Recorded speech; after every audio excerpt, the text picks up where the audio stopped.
Okay guys, well I ordered this e-bike from online for $420. That's $420 delivered with 7 gears. It is astoundingly cheap. And beyond the overall quality, it's actually not missing anything. You've got 7-speed front and rear brakes, the LCD screen, the controller to go up and down in power, bell, beautiful grips, nice padded seat. The seat also flips forward. If you want to get the battery out, it's locked in. You can just turn and push the key and it just slides out. Probably one of the cooler features about this is the fact that the key actually can turn it on and off. So you operate all the power from up here, but if you turn it off at the key and walk away with it, no one can turn it on. They can still steal your bike, but they're going to be a lot slower getting away. Okay, so here's how it come. Interestingly, I ordered this from Dicksmith Electronics. Now that's an online only retailer. They had it up for like $380 plus delivery. It was $420 delivered. However, this came in a box that said KOGAN on it, which is interesting because I got it from Dicksmith. So I jumped onto the KOGAN website to see if it was on there.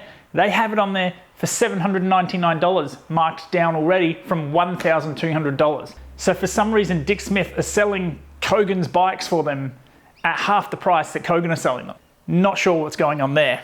Here's the box it comes in. Look, most of it is all put together. You need to put the front wheel on, the handlebars, and the seat. And also just tighten some of the gadgets that are up on the handlebars here.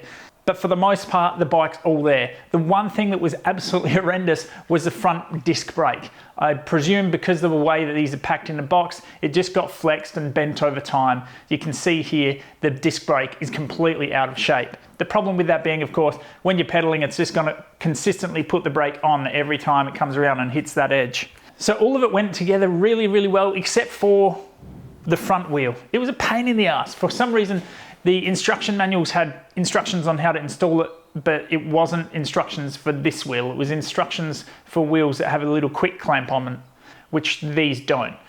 So the instructions there are useless. The disc brake is obviously bent, but even when I straightened it, and I straightened it pretty well, I cannot get the disc brake straight. So the brakes like that, that's fine. That, say it's running perfectly true, but then the caliper's running like skewed to it quite significantly. So I'm not sure what's going on there. Personally, I would probably just leave the brakes off this bike in the future. If it's a real problem, I will literally just cut the front brakes off. You only need the rear brake. It's not like this is going downhill. So having a look around the bike, we've got these completely bespoke wheels, pardon the pun, but they don't have standard spokes. They're quite different. The only thing with them is they're absolute pizza cutters. They're very skinny. This is an on-road bike only.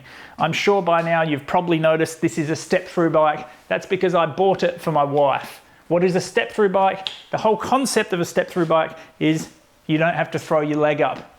I presume back in the day they thought it was quite unladylike to throw your leg up and flash all the boys. So instead they designed this bike, which is called a step-through, and it's a lot easier to get on and off.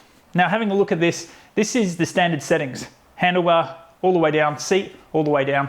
I'm just under 190 centimeters, so it's not made for a small person. It's not a small China bike where you buy it and all of a sudden you're cramped up on it trying to hold on. This is quite comfortable. It's a comfortable riding position.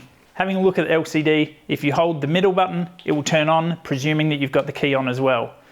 You've got your speed up the top, the energy bar telling you how much battery you have left, the PAS, which is a pedal assisted something, which is how much pedal assist you get, 1 through 5. Now there was a chance that this was going to be an absolute POS piece of, but it's not bad. It's not bad. The pedal assist on it is pretty amazing for the money. What I noticed straight away though, being a hub drive, unlike my other bike where the motor is mounted in here, being a hub drive, the motor only ever pushes so much. It doesn't matter whether you're clicking through the gears to assist, the motor can only push so hard because it's a direct drive.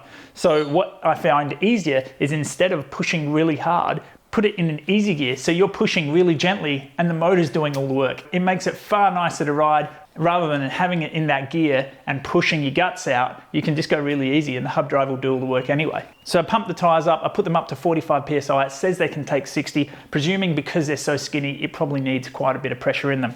So I took it out to the road. This is the first ride I went on it. First thing I did is I just did a small lap with no power at all, just to see if it was a clunky bike. Going on to there, I put the power onto 1 and I very quickly got bored. I instantly put it onto 5 and started pedaling. And you know what? If this has a bit of power behind it, it will get you where you need to go. Here's another shot of me actually going up my driveway. This is in the lowest gear for me. Yes, I have to stand to pedal, but this is an incredibly steep driveway and this is from a standstill. So the motor gives you quite a bit of push. On that same note, while we're looking at the driveway, here's me coming in quite hot and jumping on the brakes and it stops. It doesn't lock up the wheels and leave a skid mark, but it stops. And again, this is a very steep driveway and I was coming in with a bit of speed. So are they the best brakes I've ever felt? Absolutely not, not even close. Do they stop? Yes, they do. So here's a video of me going down the street. I'm not sure how clearly you can see that, but I'm getting to 25 kilometers an hour, no dramas. So what's so special about this e-bike? Well, nothing, except it's astoundingly, astoundingly cheap. For a reference, the other e-bike that I showed on this channel, which is really popular, was $1,000 delivered, maybe $1,050, I can't remember. This is less than half that price. It is astoundingly, astoundingly cheap. If you have any questions about this bike, put it in the comments and I'll try to answer them. Thanks for watching.